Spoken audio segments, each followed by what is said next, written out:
अस्सलाम वालेकुम नाज़रीन, मैं हूं मारूफ मलिक और आप देख रहे हैं सियासतनामा। दोस्तों, साबिक वज़ीर आज़म और मुस्लिम लीग नून के सदर शहबाज शरीफ ने कहा है कि अदालत ने पीटीआई की साजिश नाकाम बना दी, जबकि हमें इस तरह का कोई खतरा नहीं है, क्योंकि जो कुछ भी करते हैं सबकी आंखों के सामने करते हैं और हमारा तरीकाकार भी ऐसा ही है कि कोई नहीं कह सकता कि कुछ गलत कर रहे हैं। और वह इदारे जिन्हें चुगलखोरी की आदत है, तरामीम के जरिए इन सब का भी मुस्तकिल इंतजाम कर लिया गया है और उनकी हैसियत अब सिर्फ नुमाइशी हद तक रह गई है। लिहाजा किसी काम की साजिश की जरूरत ही नहीं पेश आती और सारा काम अपने आप ही निहायत तसल्ली बख्श तरीके से चलता रहता है। आप अगले रोज सुप्रीम कोर्ट के फैसले का खैर मकदम कर रहे थे। दोस्तों, मुस्लिम लीग नून के साबिक रहनुमा और साबिक गवर्नर खैबर पख्तूनख्वा इसरार मेहताब अब्बासी ने कहा है कि नून लीगी कहते हैं कि हमें किसी और ने जितवाना है, चुनाचा नून लीग से मुस्ताफी होकर बतौर आजाद उम्मीदवार इलेक्शन लड़ने का फैसला किया है, क्योंकि मैं आजादाना तौर पर इलेक्शन जीतना चाहता हूँ और मेरे किसी से ऐसे ताल्लुकात भी नहीं है कि वो मुझे जितवा सके, जबकि उनके दावों से लगता है कि उन्हें हमेशा ही कोई और जितवाता है, बल्कि इन्हें इक़्तिदार से निकलवाता भी कोई और ही है और बताना भी नहीं कि क्यों निकाला।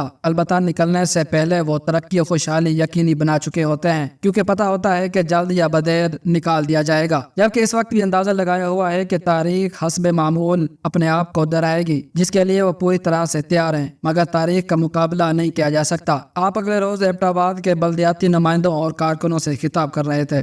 दोस्तों, निगरान वफाकी वजीर इत्तलात व नशरियात मुर्तज़ा सोलंकी ने कहा है कि हम इलेक्शन कमीशन की निगरानी कर सकते हैं, ना कि बाज पुरुष। अगरचे बाकी जो कुछ कर रहे हैं वो भी निगरानी के जुमरे में नहीं आता, मगर कोई बाज पुरुष करने वाला भी नहीं, जबकि अमन अमान की सूरत हाल मखदूश है। हालांकि उनको कंट्रोल करना निगरान हुकूमत की जिम्मेदारी है, इलेक्शन कमीशन की नहीं। और अब सुप्रीम कोर्ट के फैसले से इलेक्शन के इनेकाद पर छाई धूल का भी खात्मा हो गया है, जिसका एक मतलब यह है कि नई हुकूमत कायम होते ही निगरान हुकूमत की छुट्टी हो जाएगी और यह कहना पड़ेगा कि रोए गुल सैर ना दीदम के बहार आखिर शुद्ध हैफ दर्शम जदन सोहबत यार आखिर शुद्ध। यानी अभी तक फूल का जी भर के दीदार बिना कर पाए थे कि मौसम बहार खत्म हो गया। अफसोस के पलक झपकते ही सोहबत यार खत्म हो गई। आप अगले रोज इलेक्शन कमीशन के बाहर मीडिया से गुफ्तगू कर रहे थे। साबिक वजीर खजाना और मुस्लिम लीग नून के मरकजी रहनुमा इसाक डार ने कहा है कि सोशल मीडिया पर जाली इंतखाबी शेड्यूल जारी करने पर माजरत, और चूंकि इलेक्शन कमीशन ने ही इस शेड्यूल के जाली करार दिया है, लिहाजा इस पर माजरत करना बनती भी थी, वरना पहले भी काफी कुछ इसी अंदाज में पोस्ट किया जाता रहा। हत्ता कि मुल्क माशी बहरान के जिस दलदल में फंसा और धंसा हुआ है, पार्टी ने भी इस हवाले से माशी पॉलिसियों और इसके नताइज को कबूल करने से इनकार करके सब कुछ खाकसार के खाते में डाल दिया है। लेकिन इस पर माजरत इसलिए नहीं की गई कि कोई उसकी तह को पहुंच नहीं सका,